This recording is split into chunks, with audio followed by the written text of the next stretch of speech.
Bill O'Reilly here, Thursday, October 8th, 2020. You are listening to the O'Reilly Update. Here's what's happening across our nation. A big switch. The debate commission changes the rules. President Trump says no. Mike Pence and Kamala Harris debate in Salt Lake City. Actor Robert De Niro compares Mr. Trump's COVID policy to domestic abuse. Americans report the highest level of unhappiness in 60 years. Economists rank the most taxed cities in the USA. Also, I had my analysis of the vice presidential debate last night. But first, this morning, the nation was caught by surprise when the debate commission said next week's exposition in Miami would be virtual, not in person, because of President Trump's COVID. Almost immediately, the president said, no way. Now, I believe this story will change, and we are on it. As for the vice presidential debate last night, it is clear to me that Mike Pence helped President Trump big time. In our second segment, I will get into specifics, but I believe Vice President Pence was actually auditioning for president in 2024, win or lose in November. If President Trump adopts the precision of Mr. Pence, he could surge, as the Democratic platform is weak.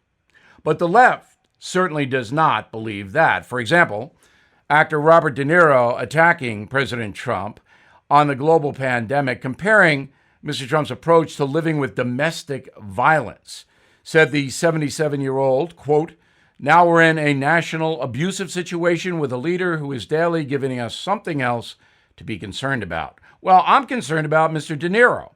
To quote the movie Taxi Driver, you talking to me? Yes, I am. A new survey from the University of Chicago says the average adult in the USA more unhappy today than at any point since 1960. In October, just 14% of us identified as very happy, down from 31% in January. Biggest factors, of course, are COVID and unemployment. Forbes magazine ranking the highest tax cities in America. No surprise, number one, San Francisco, which has taxes off the chart. The least taxed town in the USA, Cheyenne, Wyoming. In a moment, my take on the vice presidential debate last night. Right back with it. Investors, are you seeking steady cash flow, ready to diversify? Have you considered a proven real estate investment fund? NRIA is one of the nation's leading realty specialists and offers 10% annualized monthly payouts, with bonuses targeted to 21%. That's right, you could receive steady 10% return monthly payments with bonuses. You know, they specialize in realty investing done right.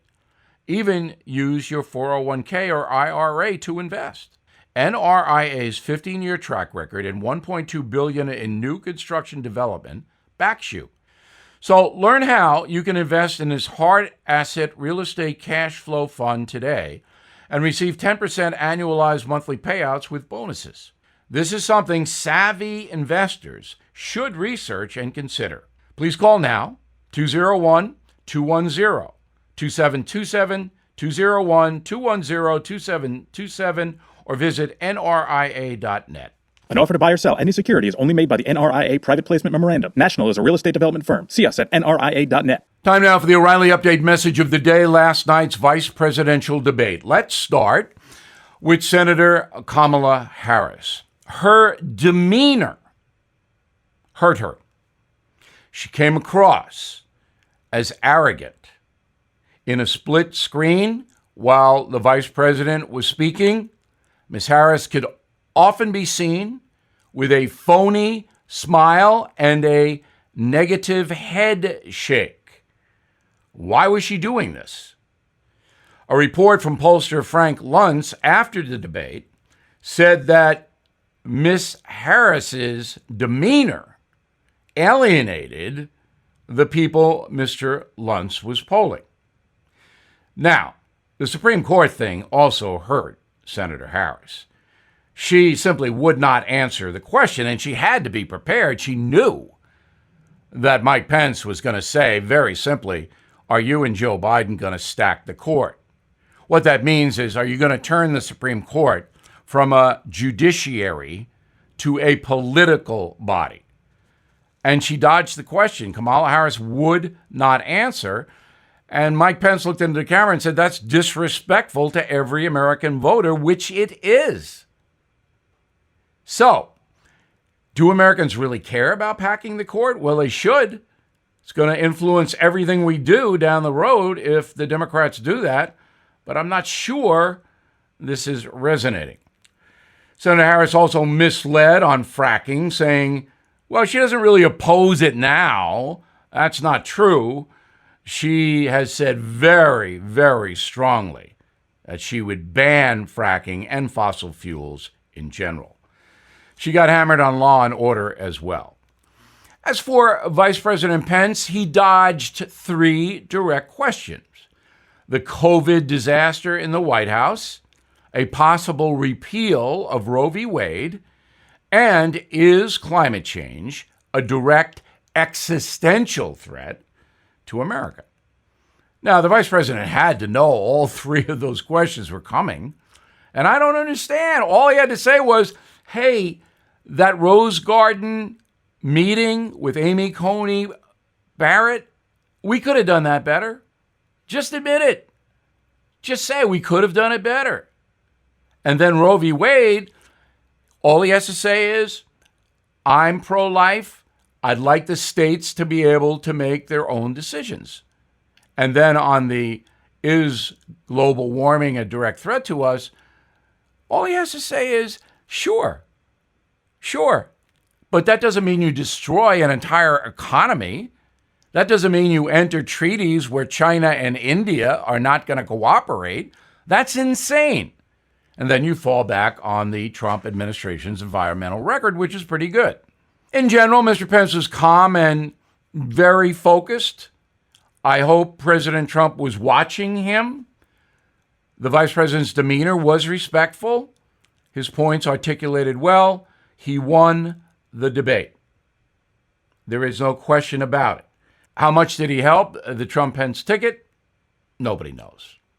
I'm Bill O'Reilly, and I approve that message by actually writing it. Disagree? I want to hear from you.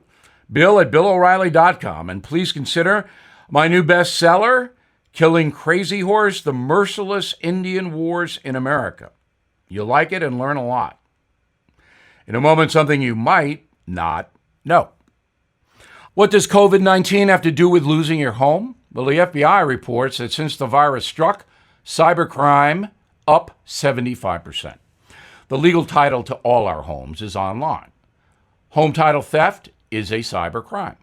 Cyber criminals find the title to your home online, forge your signature on a quitclaim deed, and then refile as the new owner of your home.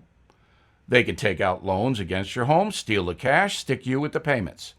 You will not know until you get a late payment notice or a foreclosure that you have been scammed. Home Title Lock protects your home's legal title. Your home is your most valuable asset, your safe haven. Home Title Lock puts a virtual barrier around your home's title. When they detect tampering, they shut it down. So please go to HomeTitleLock.com. Register your address to see if you're already a victim. Use code RADIO for 30 days of protection, free. HomeTitleLock.com. Use code RADIO. Now, the O'Reilly Update brings you something you might not know. Recent polling shows many Americans consider Donald Trump the most controversial president in American history. But that's not so. He doesn't even come close to the country's 7th president, Andrew Jackson. Nicknamed Old Hickory, his rough reputation goes back to the Revolutionary War. He was captured and held as a prisoner by the British for carrying secret letters to the Patriots.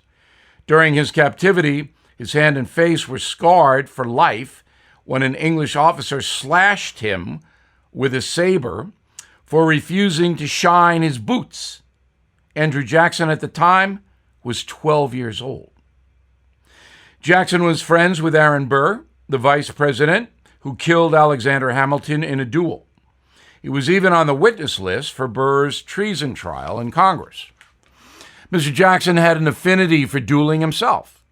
Throughout his life, he challenged more than 100 men to a shootout, but only killed one.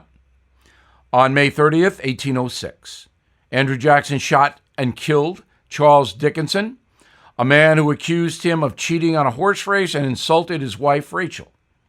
During the exchange, Jackson was shot in the chest near his heart. That bullet would remain in his body for the rest of his life. Years later, Andrew Jackson attacked a would-be assassin with his cane after the assassin's pistol jammed. Screaming, "Leave me alone!" the gunman was ultimately saved by Tennessee Congressman Davy Crockett. On the last day of his presidency, Andrew Jackson told friends he had two regrets. "I wish I had been able to shoot Henry Clay or hang John C. Calhoun." Both of those men in the House and Senate.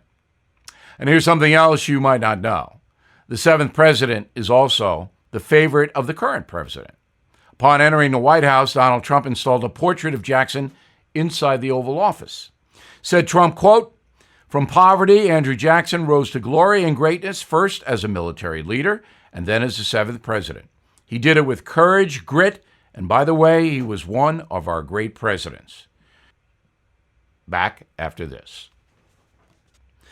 My go-to financial tech research executive, Jeff Brown, has a top-notch newsletter that helps us profit from the exploding tech market.